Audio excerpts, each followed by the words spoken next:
60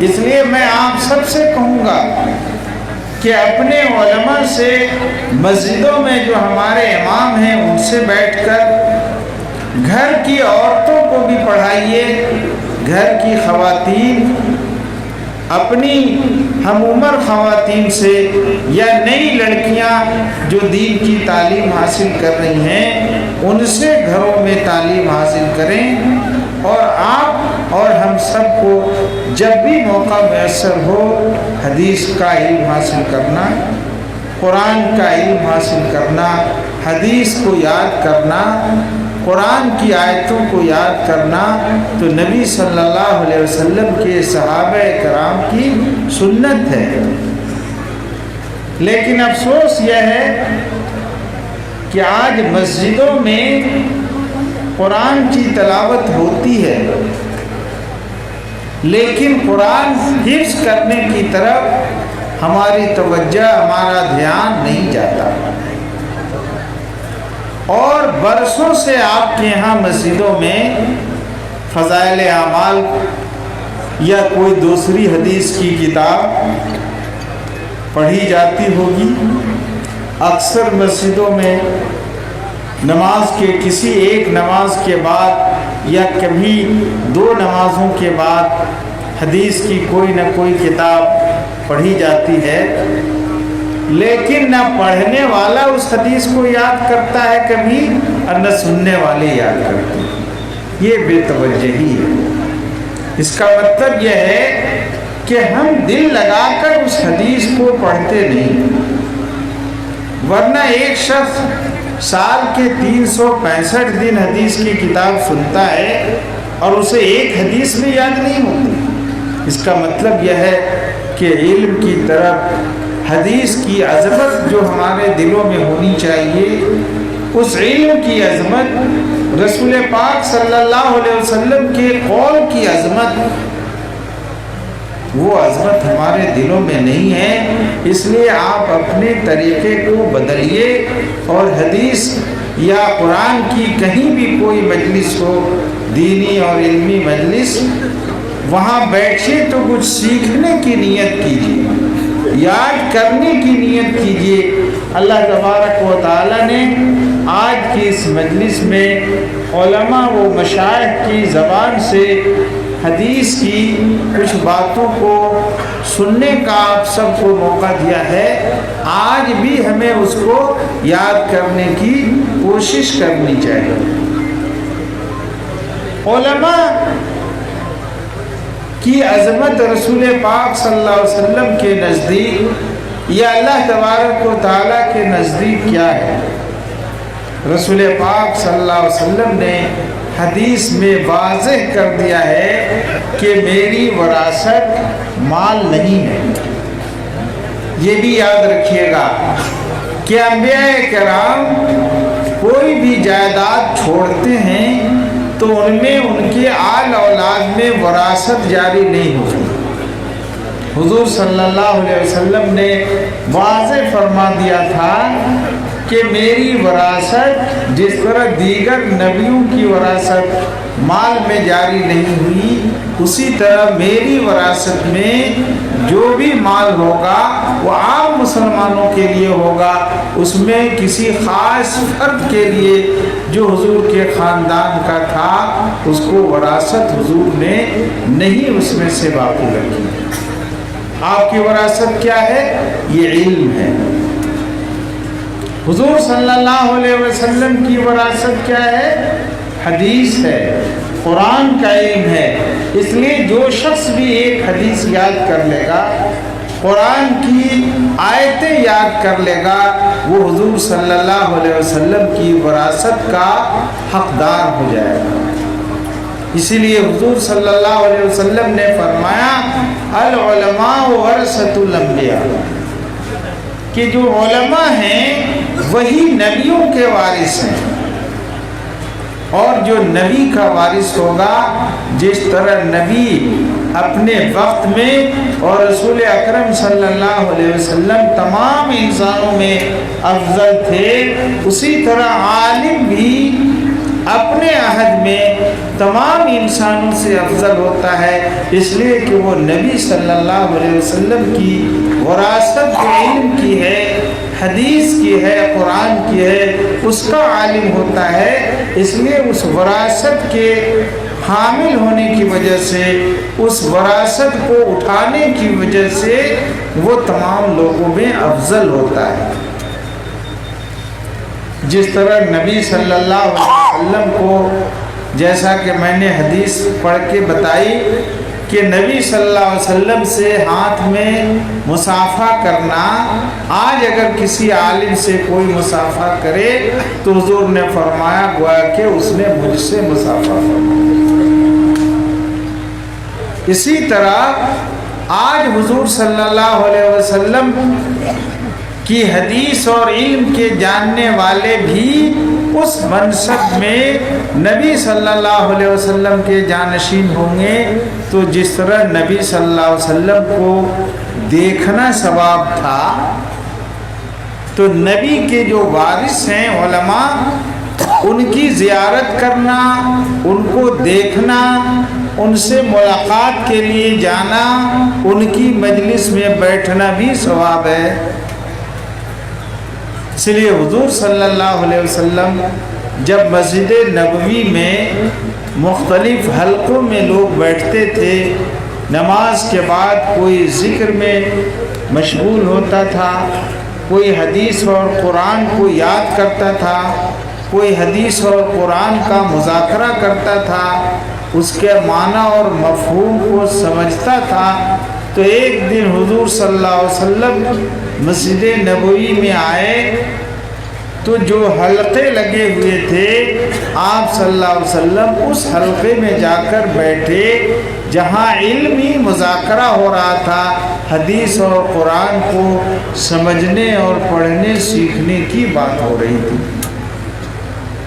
بس آپ کے لیے بھی موقع ہے، جب کبھی مدرسے میں آپ آئیں تو حدیث کا، قرآن کا جو درس ہو رہا ہو، آپ ان کی اجازت سے آپ تھوڑی دیر اس میں بھی بیٹھ جاتے ہیں۔ مسجدوں میں جب بھی حدیث کی یا قرآن کی مجلس لگے تو مسجد سے لوگ نماز کے فوراً بعد حدیث کی سنے بغیر بھاگ جاتے ہیں، ایسا نہیں کرنا چاہیے۔ وہ سب سے بڑی نعمت ہے جو حدیث کی 2 منٹ یا 5 منٹ کی اگر مجلس لگتی ہے، وہ ایک علمی مجلس ہے۔ اس علمی مجلس میں آپ چند منٹ بیٹھیں اور اس نیت سے بیٹھیں کہ حضور صلی اللہ علیہ وسلم بھی علمی مجلس میں بیٹھتے تھے، صحابہ کرام بیٹھتے تھے اور علم کو حاصل کرتے تھے۔ آج ہمارے نوجوانوں کو سمجھ میں یہ بات نہیں آتی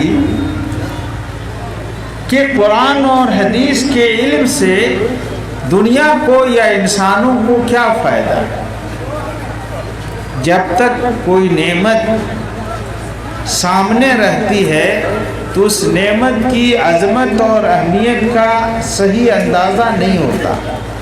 جیسے یہ بجلی ہے تو اس بجلی کی قدر و قیمت جس وقت لائٹ کٹتی ہے، اندھیرا چھا جاتا ہے، اس وقت اس کی قدر و قیمت کا اندازہ ہوتا ہے کہ یہ بجلی کی روشنی کتنی بڑی نعمت ہے۔ ابھی اس مجلس میں 2 بار 3 بار یہ بجلی کا کنیکشن چند سیکنڈ کے لیے ختم ہوا تو کیسا اندھیرا چھا گیا۔ اسی طرح علماء جس دن اس زمین پر نہیں رہیں گے تو پورا عالم جب اندھیرے میں آ جائے گا، اس دن پتہ چلے گا کہ علماء کا وجود، وہ علم کا نور تھا، وہ کتنی بڑی نعمت تھی۔ بس میرے بھائیوں، ان علماء کے وجود کو غنیمت سمجھو۔ علم روشنی ہے، علم روشنی ہے، اس روشنی کی قدر کرو، اس روشنی سے اپنے دلوں کو تم روشن کرو، منور کرو، اس کی ناقدری مت کرو۔ اگر کسی بھی نعمت کی ناقدری کرو گے تو اللہ تبارک و تعالی اس نعمت کو آپ سے چھین لے گا۔ اسی لیے قرآن کریم میں اور حدیث پاک میں اس بات کی نصیحت کی گئی ہے کہ نعمت کا شکریہ ادا کرو.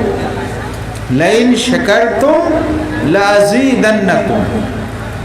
اللہ نے ارشاد فرمایا ہے کہ میری نعمتوں کی قدر اگر تم کرو گے اور اس نعمت کی قدر کر کے نعمت دینے والے کا احسان مانو گے، اس کا شکریہ ادا کرو گے، تو اللہ تبارک و تعالیٰ اس نعمت کو اور تمہیں عطا فرمائے گا.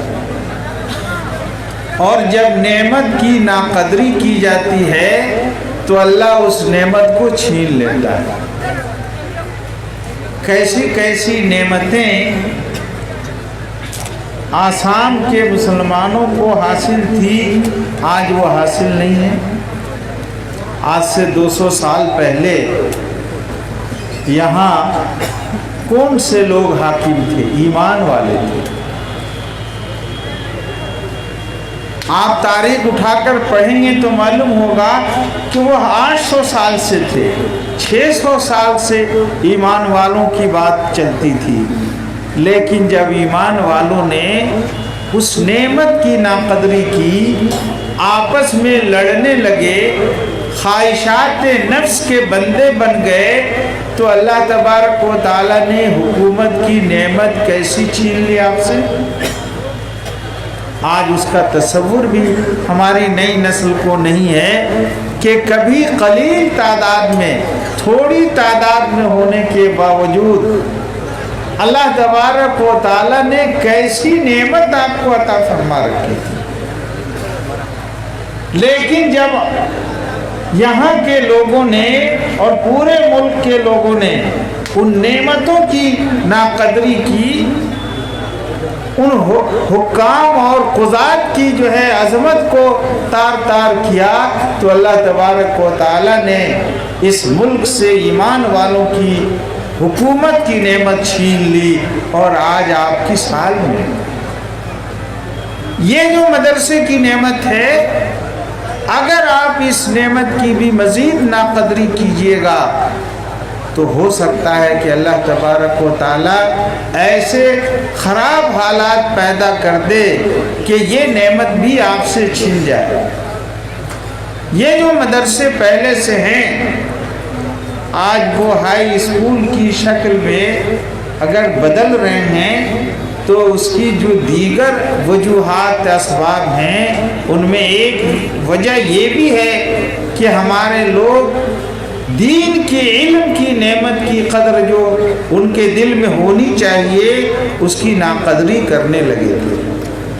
آج ہمارے نوجوان جو اسکولوں کے پڑھے ہوئے ہیں، جو انجینئر بن جاتے ہیں، جو ڈاکٹری کے علم سے آراستہ ہو جاتے ہیں، وہ غور نہیں کرتے، وہ سوچتے نہیں کہ مدرسوں کی وجہ سے اللہ تبارک و تعالیٰ اس دنیا میں کیسی امن کی، اطمینان کی، ایمان کی فضا پیدا کر کے کیسی اللہ اپنی رحمت کو عام کیے ہوا ہے.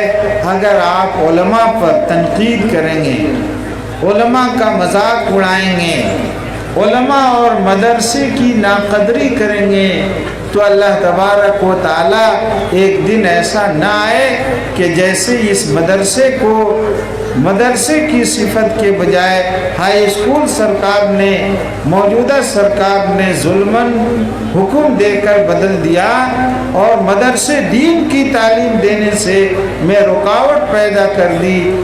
آپ کو ابھی بھی جو موقع ملا ہے، اور ہمارے ان بزرگوں نے معہد العلوم الاسلامیہ کے نام سے جس ادارہ کے قیام کا اعلان کیا ہے، اس کی پوری نصرت کرنی ہے، مدد کرنی ہے، مال سے بھی، روپے سے بھی، جان سے بھی، وقت سے بھی.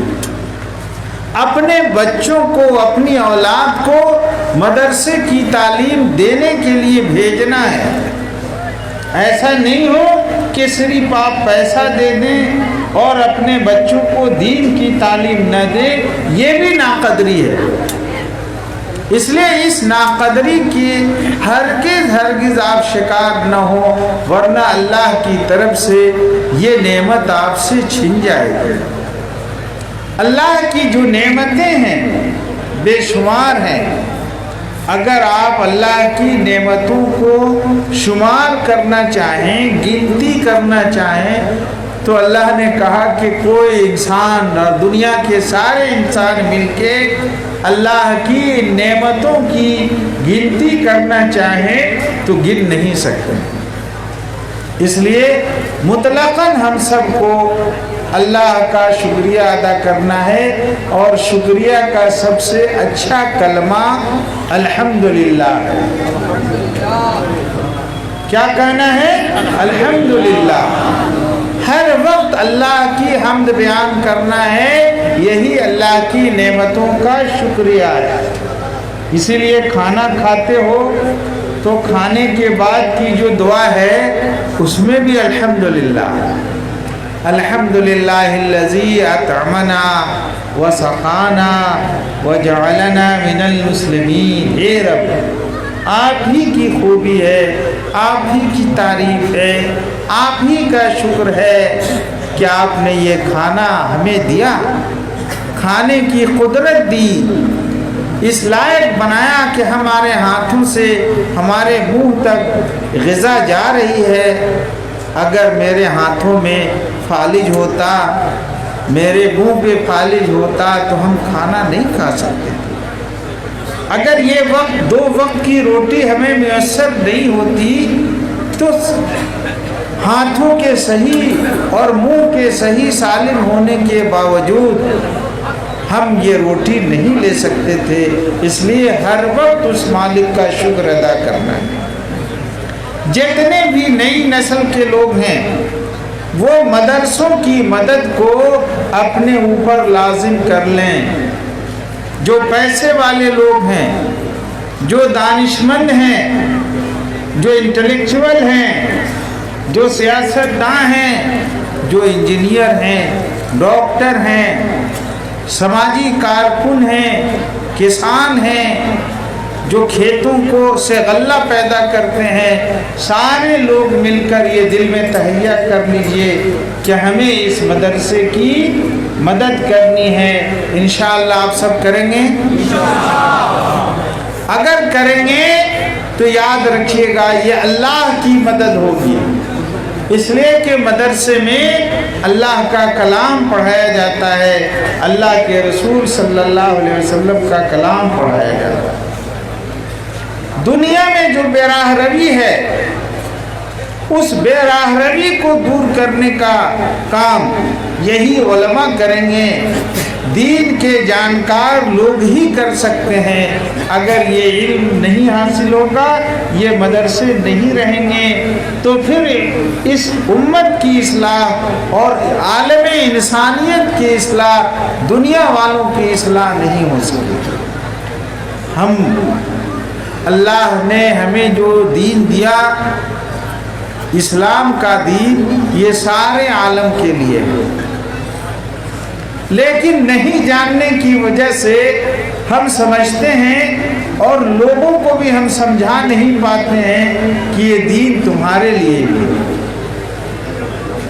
آج کل سوشل میڈیا پر بعض جگہوں پر یہ بات آتی ہے کہ اذان کے الفاظ سے لوگوں کو تکلیف ہوتی ہے کہ بہت تیز سے اذان کی آواز آ رہی ہے۔ غیر مسلم لوگ یہ کہتے ہیں، ان کو بتانے کی ضرورت ہے کہ بھائی اللہ اکبر کا معنی کیا ہے؟ ایشور بڑا ہے، گاڈ بڑا ہے۔ بتاؤ دنیا کے کس مذہب کی تعلیم یہ نہیں ہے کہ اللہ بڑا ہے؟ اگر آپ جانیں گے کہ اذان کا معنی کیا ہے، اذان کے الفاظ کا، تب نہ لوگوں کو بتائیں گے۔ اذان کے الفاظ سب سے بڑی دعوت ہے۔ اگر آپ اس وقت کسی بھی کٹر سے کٹر شخص کو، کوئی بھی مذہب کا ہو، اس سے پوچھیں گے کہ تمہارے مذہب میں جو گاڈ ہیں، جو ایشور ہیں، وہ بڑے ہیں یا چھوٹے ہیں؟ ظاہر ہے وہ کہے گا کہ ایشور سب سے بڑا ہے، تو آپ بتائیں گے یہی بات تو تم نہیں بولتے ہو، اور ہم اذان کے الفاظ میں روزانہ 5 بار بولتے ہیں کہ اللہ اکبر اللہ اکبر، اللہ ہی بڑا ہے، اللہ ہی بڑا ہے۔ تو یہ تو تمہاری بات بھی ہے، تمہارے دل میں جو بات ہے وہ ہم اپنی زبان سے عربی کے الفاظ میں بولتے ہیں، تم ہندی میں بولو، تم سنسکرت میں بولو، تم آسامی زبان میں بولو، تم بنگلہ زبان میں بولو، تم انگریزی میں بولو، کسی بھی زبان میں بولو کہ اللہ بڑا ہے، اللہ ہی کی بڑائی بیان کرنی ہے اس پورے سنسار میں، اس کائنات میں، اس دنیا میں۔ اور ہم کیا کہتے ہیں اذان میں؟ حی علی الصلاۃ۔ ہم یہ کہتے ہیں اللہ لا الہ الا اللہ، اللہ ایک ہے۔ بتاؤ سارے مذہب والے تو یہی بولتے ہیں، لیکن تمہاری غفلت ہے کہ اللہ کو ایک ماننے کے باوجود تم دوسروں کو بھی اس کے ساتھ عبادت میں شریک کرتے ہو، کبھی پتھروں کی پوجا کرتے ہو، کبھی درختوں کی پوجا کرتے ہو، ڈائریکٹ اسی ایک اللہ کی پوجا کیوں نہیں کرتے ہو؟ یہی تو اسلام مذہب کہتا ہے۔ ہم کہتے ہیں کہ نبی صلی اللہ علیہ وسلم اللہ کے آخری رسول ہے، تم نبی صلی اللہ علیہ وسلم نے جو کچھ دین لایا ہے، دیا ہے، اس کو پڑھو تو، قرآن سمجھو تو، حدیث کو دے کر انہیں سمجھائیے کہ دیکھو اس حدیث میں انسانوں کے لیے کیا ہے۔ اور ہم کہتے ہیں حی علی الصلاۃ، آؤ نماز کے لیے، اس میں کس کو اعتراض ہے؟ بھئی دنیا کا کون مذہب ہے جو اپنے طریقے عبادت کے لیے اپنے مذہب والوں کو نہیں کہتا ہے کہ یہ عبادت کرو تم؟ یہی بات تو ہم اذان میں کہتے ہیں کہ آؤ عبادت کے لیے، تم اپنے عبادت کے طریقے پر اپنے لوگوں کو نہیں بلاتے ہو تو یہ تمہاری کمزوری ہے نا۔ پھر ہم کہتے ہیں حی علی الفلاح، بھئی کامیابی تو اس عبادت میں ہے، نماز میں ہے، لیکن کیا نماز والی کامیابی کے لیے آپ بھی متوجہ ہیں؟ آپ جانتے ہیں کہ نماز میں کامیابی ہے؟ نہیں جانتے۔ اگر جانتے تو ہر شخص 5 وقت کی نماز مسجد میں حاضر ہو کر پڑھتا۔ ہم نہیں سمجھتے ہیں کہ نماز میں کامیابی ہے، یہ کامیابی اس دنیا میں بھی ہے، صحت کے لحاظ سے بھی کامیابی ہے، اللہ سے مانگنے کے لحاظ سے بھی کامیابی ہے۔ نماز کی دعائیں تو اللہ سے مانگنے والی دعائیں ہیں، اللہ سے قریب آدمی ہوتا ہے نماز میں، چاہے وہ کھڑا رہے تو، سجدے میں جائے تو، یا رکوع میں جائے تو۔ اس لیے نماز میں کامیابی ہے۔ آپ کو اس بات کو نہ صرف آپ کو سمجھنا ہے، اپنی اولاد کو بھی آپ سمجھائیے، گھروں میں سمجھائیے کہ نماز میں کامیابی ہے۔ اس لیے کوئی بھی شخص کسی ایک وقت کی بھی نماز کو نہ چھوڑے۔ اور کامیابی ہم غیر مسلموں کو بھی یہی کہیں گے کہ بھائی ٹھیک ہے تم میری طریقے عبادت پر نہیں آتے ہو تو کم از کم تمہارا دین جو عبادت کے لیے اللہ سے مانگنے کے لیے کرتا ہے تم بھی تو مانگو اس خدا سے۔ تم اس کے ساتھ ساتھ یہ بھی مانگ لو کہ تمہیں اللہ جو ہے وہ ایشور صحیح راستہ عطا فرما دے، اس لیے کہ ہم لوگ تو ہر وقت ہر نماز میں یہ کہتے ہیں کہ ہمیں صحیح راستہ اے خدا عطا فرما۔ تو اگر آپ سمجھیں گے اذان کو، نماز کو، تو دنیا کے لوگوں کو، اس ملک کے لوگوں کو آپ سمجھائیں گے، ہر مدرسے کے لڑکے کو، ہر اسکول کے بچے اور بچی کو اذان کے مفہوم کو، درود شریف کے کلمے کے مفہوم کو، الحمدللہ والی سورہ فاتحہ کے مفہوم کو، اور سورہ اخلاص قل هو اللہ احد کے مفہوم کو یاد کر لینا چاہیے۔ قل هو اللہ احد جو سورہ اخلاص ہے، اس کو ایک قرآن کا تہائی حصہ عظمت کے اعتبار سے، ثواب کے اعتبار سے کہا گیا ہے؟ جانتے ہیں کیوں؟ اس لیے کہ سورہ اخلاص میں قل هو اللہ احد میں اللہ کی جس طرح تعریف چھوٹے سے جملے میں کی گئی ہے، ویسی تعریف کہیں اور نہیں۔ حضرت مولانا عطا اللہ شاہ بخاری رحمت اللہ علیہ آزادی کے زمانے میں انہوں نے یا کسی اور عالم نے یہ واقعہ بیان کیا ہے کہ جب وہ جیل میں تھے، غالباً شاہ عطا اللہ بخاری ہی نے، تو وہاں ایک پنڈت، بڑے پنڈت بھی تھے، ان کے ویدوں میں بھی خدا کی وحدانیت اور وہ ہر چیز سے بے نیاز ہے اور ساری کائنات اس کی محتاج ہے، اس کو بیان کیا گیا ہے۔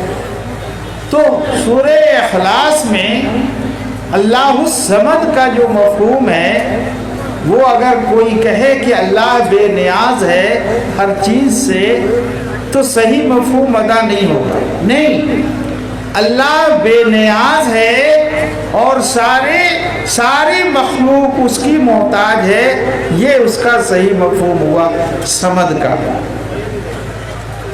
اس پنڈت نے کہا شاہ عطا اللہ صاحب بخاری سے کہ کیا اس کا مطلب میں بتاؤں؟ کیا تم اس کو برداشت کرو گے؟ اس نے ایسے انداز میں، شاہ عطا اللہ بخاری کہتے ہیں کہ اللہ الصمد کا مفہوم بیان کیا ان الفاظ میں اسی بات کو کہ وہ ہر ساری سنسار سے، ہر چیز سے وہ بے نیاز ہے اور ساری سنسار، ہر انسان، ہر مخلوق اس کی محتاج ہے۔ شاہ عطا اللہ بخاری امیر شریعت تھے، وہ کہتے ہیں کہ اس کا بیان کرنا تھا کہ مجھ پر اس کا ایسا اثر طاری ہوا کہ مجھے بھی ہوش نہیں رہا۔ تو یہ ہوتا ہے اللہ کی عظمت کو بیان کرنے کا۔ آپ سمجھیں گے، یہ ہمارے نوجوان سمجھیں گے، یہ ڈاکٹر انجینئر کو بھی ہم سمجھائیں گے، وہ سمجھیں گے تب نا، جس طبقے سے ان کا تعلق ہے اس طبقے میں اس کو بیان کریں گے۔ بس ہے میرے عزیزوں، اے میرے بھائیوں، آپ قرآن کو خود سمجھنے کی کوشش کیجئے، ان علماء سے حاصل کیجئے۔ صرف سورہ فاتحہ اور سورہ اخلاص کے مفہوم کو تم حاصل کر لو گے اور وہ دنیا والوں کو بتاؤ گے، اسی سے دنیا والوں کی کو ہدایت ملے گی۔ اور یہ جو نفرت کا ماحول ہے اس وقت، وہ نفرت کا ماحول محبت میں بدلے گا۔ لیکن آپ خود بھی تو تیار ہوں کہ ہم نفرت کو بدلیں گے، لیکن کیسے آپ بدلیے گا؟ آپ تو خود ہی آپس میں نفرت کرتے ہیں۔ ہم لوگ یہ سمجھتے ہیں کہ ہندو مسلمانوں سے نفرت کرتا ہے، کرتا ہوگا، لیکن ہم تو یہ دیکھ رہے ہیں کہ آپ خود ہی اپنے بھائیوں سے نفرت کرتے ہیں۔ ایک بھائی دوسرے بھائی کے ساتھ بیٹھتا نہیں ہے، اس کے یہاں تقریبات میں نہیں جاتا ہے، خوشی کے موقع پر اس کو مبارکباد نہیں دیتا ہے، غمی کے موقع پر جا کر اس کو دلاسا نہیں دیتا ہے، اگر اس کو قرض کی ضرورت ہوتی ہے تو قرض نہیں دیتا، مدد کی ضرورت ہوتی ہے تو مدد سے ہاتھ پیچھے کرتا ہے۔ تو نفرت تو پہلے آپ اپنی دور کیجئے، تب نہ دنیا والوں کو آپ کہیے گا کہ دنیا والوں تم اپنے درمیان سے اپنی نفرت کو دور کرو۔ بس میرے بھائیوں، اپنے عمل کو آپ درست کرو، اور درستگی کا جو صحیح طریقہ ہے یہ ہمارے علماء ہیں، ان سے اپنے کاموں کے بارے میں مشورہ لینا چاہیے، دین کے بارے میں۔ میں نہیں کہتا کہ دنیا کے بارے میں لیجئے، اس لیے کہ ایک ڈاکٹر علماء سے تو دین کے اور صحیح صراط مستقیم پر چلنے ہی کے بارے میں مشورہ لے سکتا ہے، وہ دواؤں کے بارے میں تو مشورہ نہیں لے گا۔ اور دواؤں کی بات یاد آئی تو میں آپ سے پوچھتا ہوں کہ آپ کو معلوم ہے